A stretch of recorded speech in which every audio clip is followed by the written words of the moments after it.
I'm not happy with what Putin's doing. He's killing a lot of people, and I don't know what the hell happened to Putin. I've known him a long time, always gotten along with him, but he's sending rockets into cities and killing people, and I don't like it at all, okay?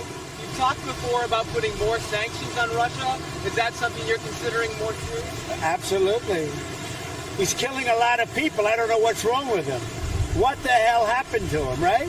He's killing a lot of people. I'm not happy about that. Wow, that was President Donald Trump last night, really cutting loose on how unhappy he was and how surprised he was with Vladimir Putin. But I don't know, maybe President Trump needs to watch our show a little more often, because nobody should be surprised about what happened and why the Russians continue to attack and why they continue to fire missiles and why they continue to fight all along the line of contact. They have never said anything other than they will continue to fight. You may recall last week we showed you a couple of sound bites from Sergei Lavrov, from Putin himself. They say, listen, we're going to continue fighting. There won't be a ceasefire. Remember, Lavrov specifically said that. We showed last week. He was explicit. We will negotiate without requirements, without any kind of preconditions, but we're going to continue to fight until we get the deal we're looking for. And if we get the deal we're looking for, then we'll talk about a ceasefire. So if you're not even going to talk about a ceasefire, then if you're in a war, then you're going to keep warring. I mean, it kind of stands to reason there. And if the Russians have been emphatic from the beginning, from Putin on down, we've included some over the last couple of months even. Again, this is not even new, that Putin has said, yeah, I'm not interested in a ceasefire. Lavrov has said it's a road to nowhere. Everybody has been signaling, Peskov has been signaling, we're going to keep fighting until we get the deal we want. Why would we have a ceasefire? Why would we stop the war when it would only benefit the other side, or primarily benefit the other side? So it's a little odd that the president would say he's surprised by this. And what the hell is he doing? He's doing exactly what he said he would do. So I'm just really puzzled about on that front. Shortly after he made that statement, then he went on True Social and actually added a little more granularity to it. There's several things he put in here I want to point out. First of all, let's start at the top. I've always had a very good relationship with Vladimir Putin of Russia, but something has happened to him. He has gone absolutely crazy. He is needlessly killing a lot of people, and I'm not just talking about soldiers. Missiles and drones are being shot into cities in Ukraine for no reason whatsoever. Well, actually, there are some reasons. There's one general reason and one very specific reason. Gary, I'm going to change up the order here a little bit. If we can jump to that military summary channel, because there is a very proximate reason. Let me hit the proximate reason first. This was on military summary channel this morning. According to information we have, during the previous 12 hours, the Ukrainians carried out another drone attack deep inside of the territory of the Russian Federation. According to pro-Russian resources, the Ukrainians used around 150 drones, but according to the report of the Minister of Defense of the Russian Federation, they brought down almost every single drone that was attacking the territory of Russia. This has been going on for multiple nights in a row, not just in recent months, but in recent days. Ukraine has been firing volley and wave after wave of drones trying to penetrate the Russian air defense system, trying to specifically attack Moscow. Now, Russia's air defense, and this is going to be important here in a minute that I'll explain, Moscow does have air defense capacity, and nearly everything is getting shot down. There are very few reports anywhere that any of these drones are getting through. We're talking many hundreds of them.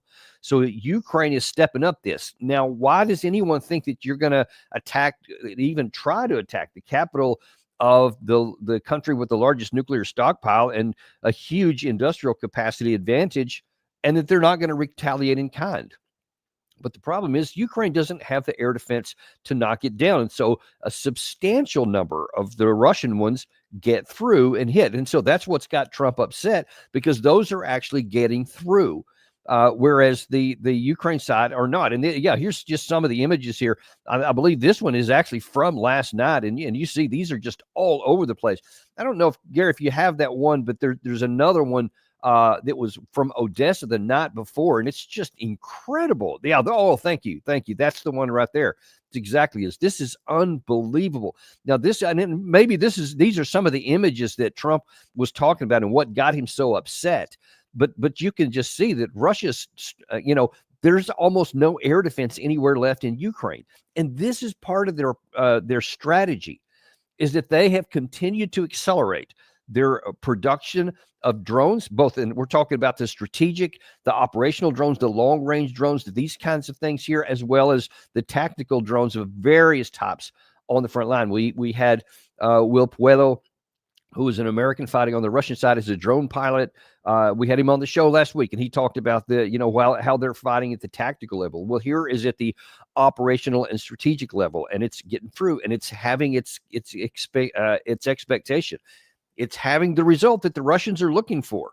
If they say we're not going to do a ceasefire, we're going to do a peace settlement, and here are the terms of our peace settlement that we want, and they're really ugly. We keep telling you that. It's at the opening gambit for the Russian side is that you have to willingly surrender all of the administrative borders of the 4 territories that Russia annexed in 2022. That's the opening phase. Anything less than that will continue to have attacks. And you see that by having this drones coming in, the Russian side is just sucking down what's left of the Ukrainian air defense systems, because the missiles are at a premium here, and the Ukraine side doesn't have them. They don't have enough. And as we're going to see in a minute, let me not jump ahead, because we also don't have to give to them. And then it really just encourages Russia all the more to be going down a path that where they have the advantage and the other side can't match it or deflect it. That ends the problem. But let's go back to that Truth Social, Gary, because I wanted a couple of other things I want to talk about in there, which are really important. We don't want to miss these because this is all tied together. So Trump first said, there's no reason whatsoever. Well, there was a reason.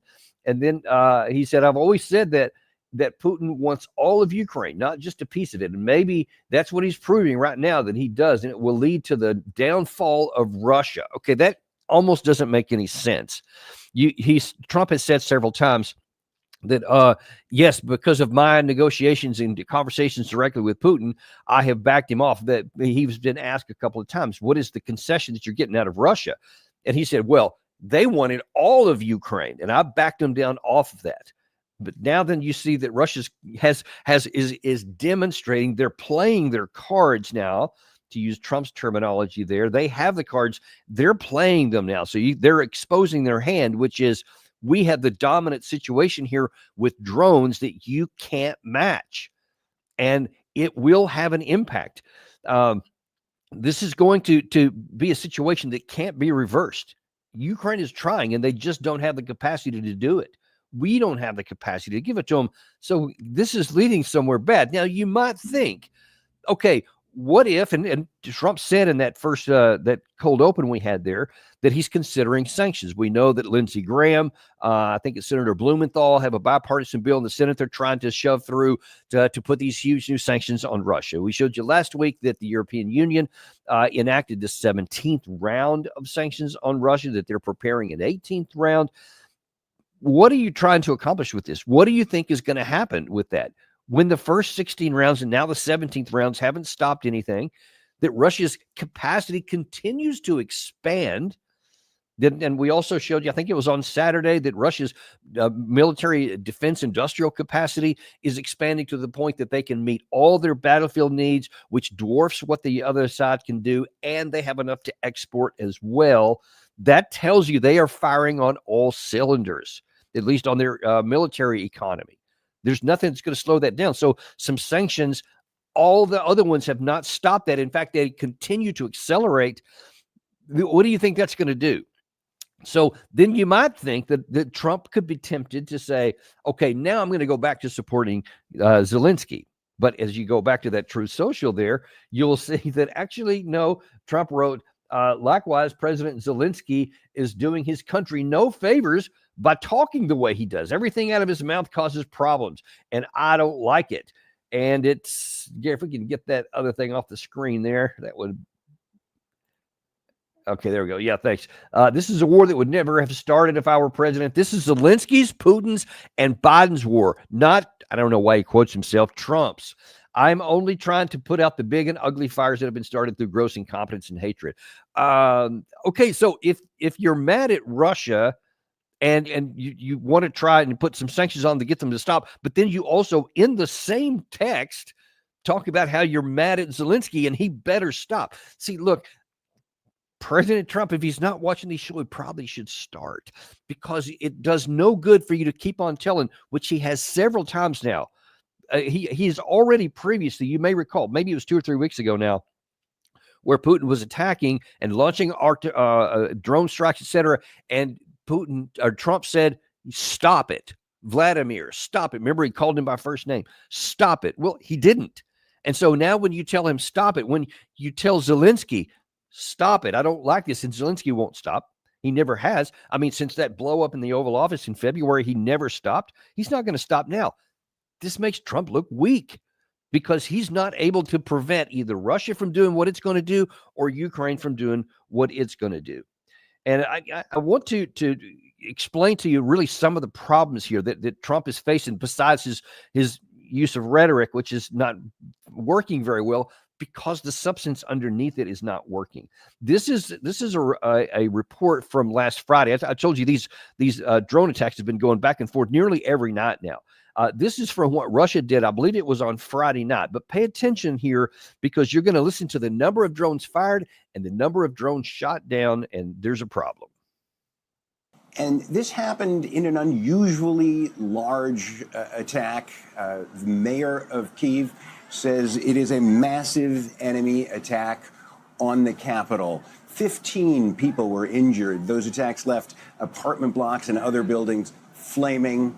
And around the region and elsewhere, 128 of the 250 drones were shot down, according to Ukrainian officials. And they also say they shot down 6 out of 14 missiles. But this is an acceleration of the attacks on the capital, as Russian forces also seek to move incrementally forward on the eastern front. There were several people killed in the Donetsk region and to the south in Odessa. Yeah, and we showed you that was again Friday. We showed you what happened overnight in Odessa. It continues on and it's accelerating. And what you see there is that Ukraine doesn't have the air defense capacity to shoot down. At least in this one here, it was barely 50% of the drones. Used to be they got nearly all the drones, and some of the missiles got through. In this particular case, there was only 6 of 14. So I mean, 6 missiles got shot down and 8 got through. And these missiles have big warheads, much bigger than the drones, and more pinpoint precision on where they're going. So that tells you that most of the targets that they attack, they service. And you see the videos inside there. So whatever they're shooting at, they're going to succeed. And yeah, that's the one from Odessa. So just absolutely incredible. And of course, if you are thinking from Trump's perspective, I'm going to punish Russia by going back, which is what many in the West keep asking for, we're going to support them with military support. You got to understand something. On the things that matter the most at the strategic level, air defense missiles, we don't have them. Here is Marco Rubio from just last week that Senate testimony was being asked. There are really 2 important things to watch for in this next clip here. Number one, he was asked, are we going to support Ukraine? And then listen to what he adds on his own. The president, and are you prepared to pass another supplemental bill to support them? Well, that's a different decision. That's a different question. That's not up for me to decide. The White House would have to make a determination about whether to come to Congress for a supplemental. But everything that's been approved and congressionally appropriated is ongoing. In fact, to the extent that the Ukrainians have asked for anything additional, what they've asked for is air defenses, Patriot units, which frankly we don't have. But we are working closely with our NATO allies. There are NATO allies that do have some batteries of Patriot missiles that they could provide or transfer over to the Ukrainians to defend, for example, the airspace of Kyiv and other places. And we've been encouraging in that front and working alongside our partners there to get deliveries of some of these systems. As you can imagine, none of these countries want to give up their Patriot systems either. Yeah, as you can imagine. So, no, we're not even talking about adding any new funding. So, whatever is still in the pipeline from Biden administration is trickling through. And all the reports I've been reading here the last week or so say that'll probably be out sometime in this summer, perhaps in July. And it's a trickle already. Nothing new is in the pipeline. That is significant. Not just are we not going to give them any more stuff, the stuff that we've been giving them is about to end. And we're not going to add the thing that they need the most, that Zelensky asked for the most frequently, which is air defense missiles. We don't have any to give. So whatever number the administration has calculated in the Pentagon that we need to provide our own security, or if we ever get into a war, they have some number, and that number is reached. And we're not going to give anything further into that, because then we start cutting not into the fat, but into the muscle or even the bone of what we have that would put our security, national security at risk, which I've been telling you for years we have done already, because we've given so much stuff that any kind of extra that we had that would allow us, that would permit us, if we get into an unexpected war, to sustain that combat has now been severely depleted in nearly every category of combat weaponry, and especially of the potential, the one that matters the most, which is air defense missiles. Now, we're trying to expand the capacity. The Biden administration passed a number of bills and did some contracts to try and do that, but it's been incremental. It hasn't been anywhere near, nor should it be, something like what the Russians are doing, because they're in an active war. They are fighting daily, and so they need this huge capacity. We don't need that, because we're not at war. And God help us if we get that way, because our capacity wouldn't allow us to do what the Russians are doing right now. It'd take us years to get there. But the bottom line is, and the thing that matters right now, we don't have it to give. And you heard Rubio talk. Neither does Europe. Europe doesn't have it to give either. And let me graphically show you this. This is something from The Economist. They published just yesterday to give us a visual understanding of exactly what's going on here. The main challenge facing Ukraine's air defense crews is the sheer number now flying at them. Last year, the Kremlin was producing around 300 Shahed drones a month. The same number now rolls out in about 3 days. Ukrainian military intelligence says that it has documents that suggest that Russia plans to increase its drone production to 500 a day, suggesting that attack swarms of 1,000 per day could soon become a reality. And they produced a chart, a graph that goes along with that. And you can see that this is going back to 2022. This is the number of monthly air or drone strikes. It's kind of a combination of both the drones and the missiles. And you see it's peaked a little bit at the end of 2024 when Russia was making a lot of territory gains on the ground. Then it slowed down a little bit at the end of the year. Then it started picking back up here. And now then you see it is spiking to an all-time high. And that number on the right there is the current position for the month. And it's almost certainly going to be exceeding what happened in the previous month. So the numbers just continue to grow, because you see Russia has prioritized these kinds of platforms. They have all the raw materials they need to continue to produce them. They have the funds that they need, even with 17 sanction packages that we have put on them, even with all the other demands that they have on their economy. They're able to produce this stuff, and they have no shortage of manpower. There's additional reporting over the weekend that Russia has getting somewhere around 40 to sometimes 50,000 troops signing up per month. And it's funny, the West loves to kind of poo-poo on that and say, oh, well, that's because they're giving them more bonuses or whatever. Okay, whatever. It doesn't matter what they're doing to get them. They're getting them.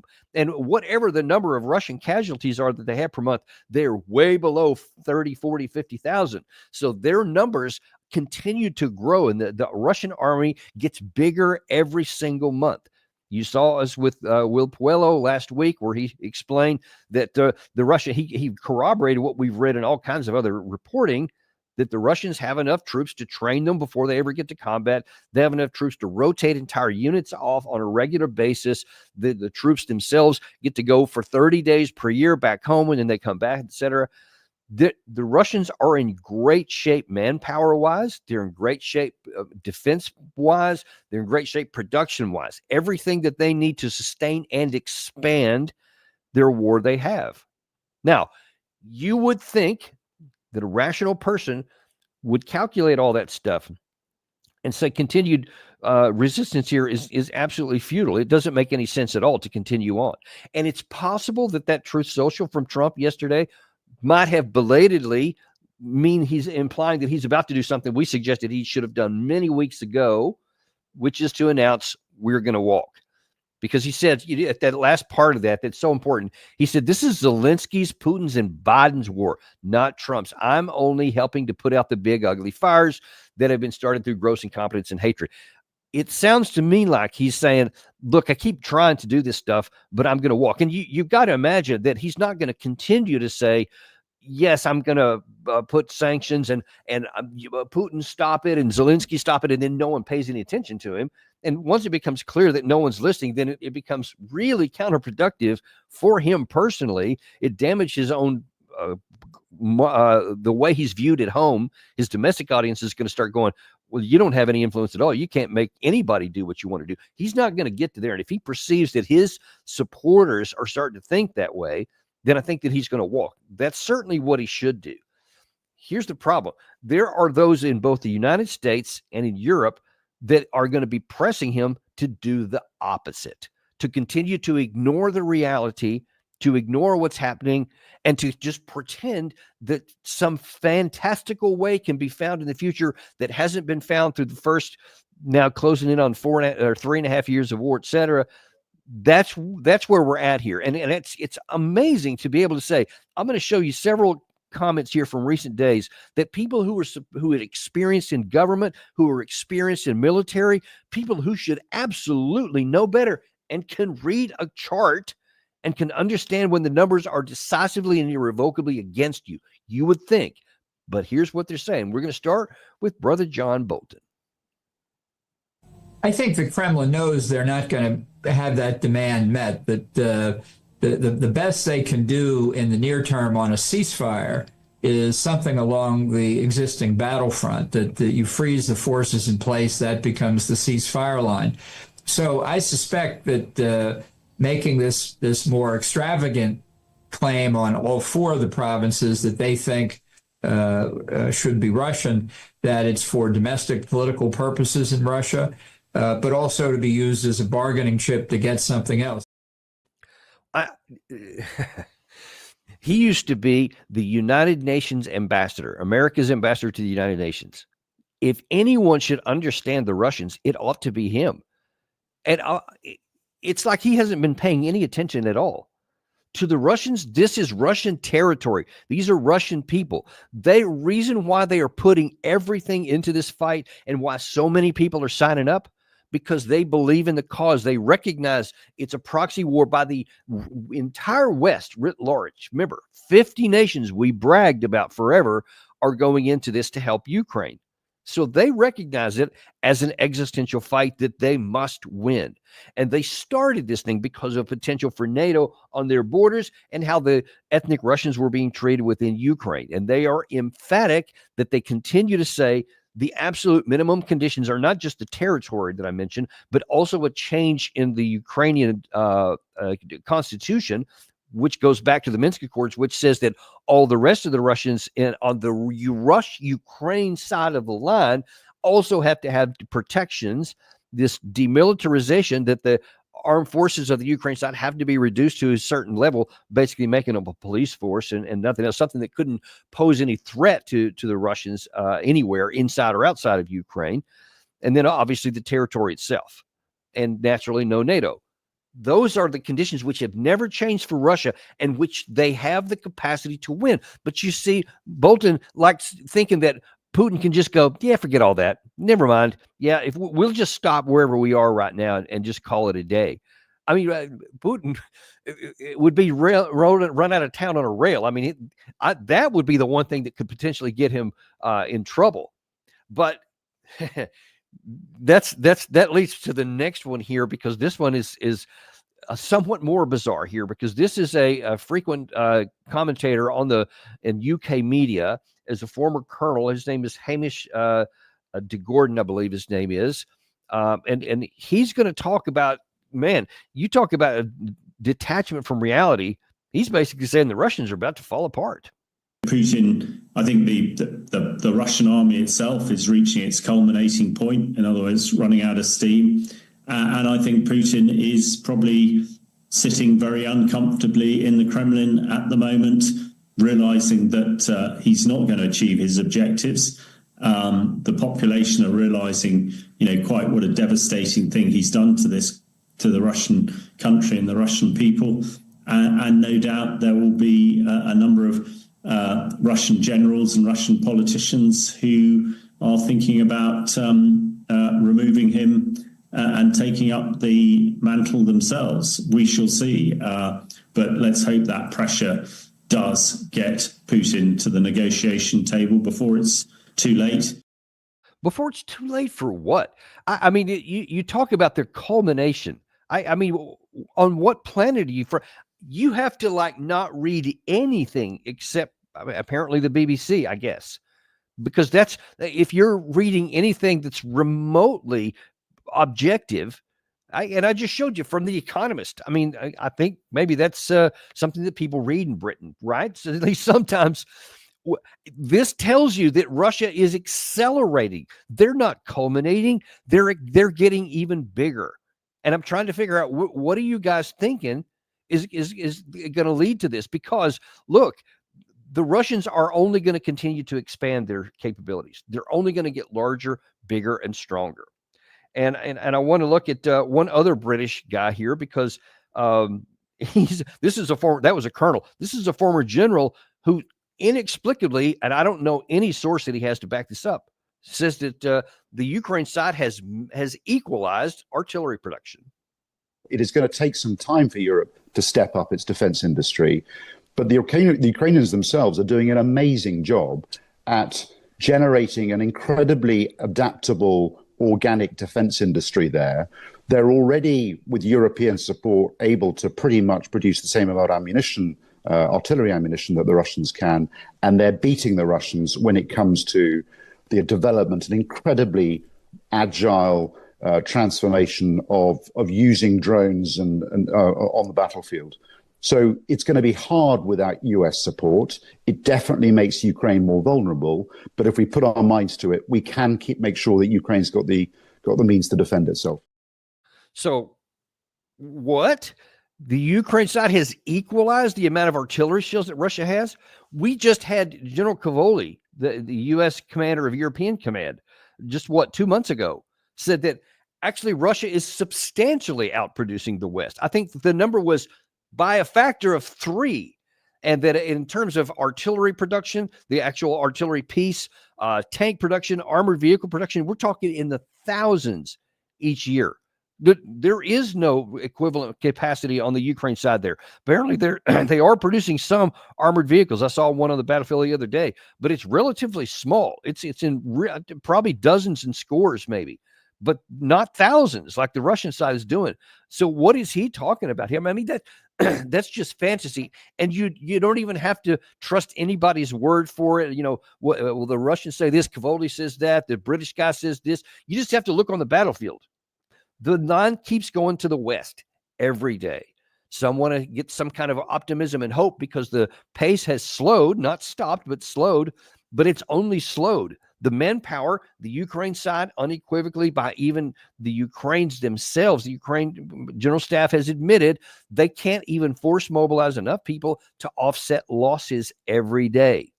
So they are shrinking. The Russian side is much, much larger and getting bigger. And then the ammunition, you can just see it on the ground.